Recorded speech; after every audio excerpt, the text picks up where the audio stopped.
a lot. But you see how much that is, and nothing's actually happened as well. It's like really hard work and nothing actually happens in that.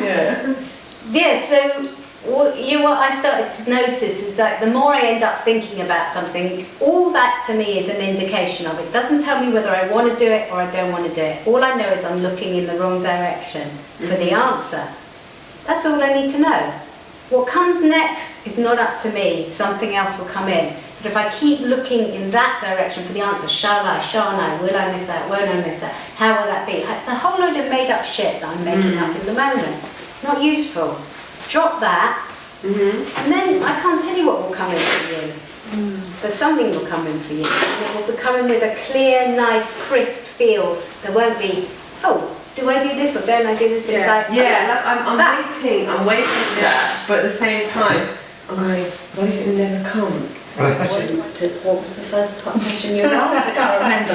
But she was saying our whole experience is created via our thinking. So we have all of these thoughts every day, thousands of them coming in and kind of left to their own devices, they will just freely flow through. But some of them, we grab them down and we start to kind of put energy into them. So we might have a thought, I'm stupid. And then you'll think, you might feel, oh God, I'm so stupid, I've done something so silly, I'm so embarrassed, oh God, I can't face someone new. You have a load of other thoughts about it. And before you know it, you're experiencing all of those things, embarrassment, shame, feelings of not feeling good enough, whatever. But rather than those being facts about you, that is just a thought that was flying past the sky that you grabbed hold of, breathed life into it, and now you're experiencing it.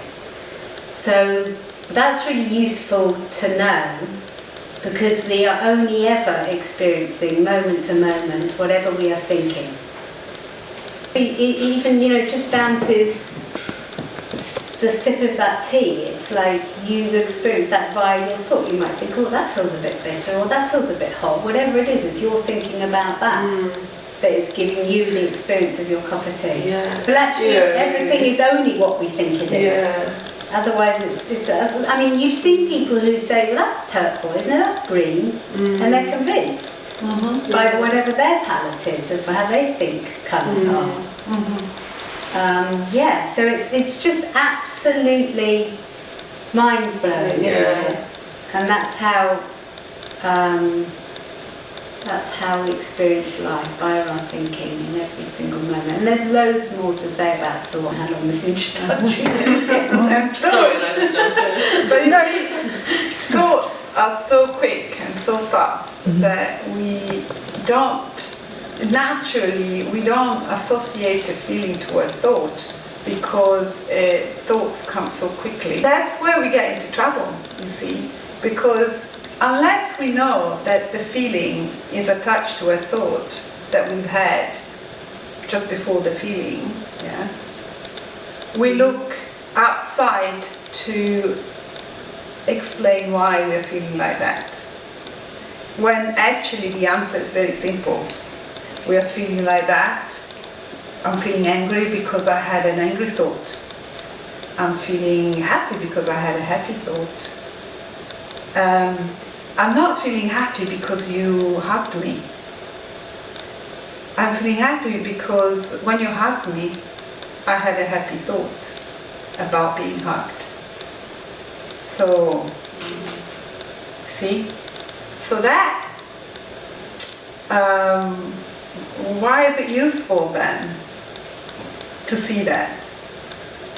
And you said it before, but when I know that I'm not happy because you hugged me, but it's because I'm having a happy thought, and I'm able to have a happy thought regardless to what's happening outside, because the happy thought it comes from within me, and the angry thought and the sad thought, whatever, then I'm less concerned and bothered or interested or seeking on the outside, about the outside. And so I will naturally want to spend less time outside trying to change it or get it, and that's true for relationships or jobs or whatever is outside that, or circumstances. And imagine the time we spend outside. If we don't know this, we're always outside, trying to get a bigger house, a more, whatever, buying a holiday. So if we're not outside, where do we end up being? Present. You know what? How it is, as we all know, it's a completely and utterly full-time, futile job to feel like you have to fix everything on the outside to feel okay. It's just a never-ending job. It's like housework. And it's just so much simpler to know that however I'm feeling, the only place I have to look is to me. So if I'm feeling worried or upset or insecure or whatever, it just shows me where my mind has gone. It's not giving me any information about the world outside. It's just showing me that my state of consciousness has dropped. And if I know that, there's nothing I have to do to fix it, there's nothing I have to deal with down there. I just have to wait until it comes back up here. See if there's anything to deal with again. Because it will look different when I come out of all my thinking. It'll just, the whole thing will look different. The husband will be less annoying. It's so the pet friend, or, whatever it is, it just looks different.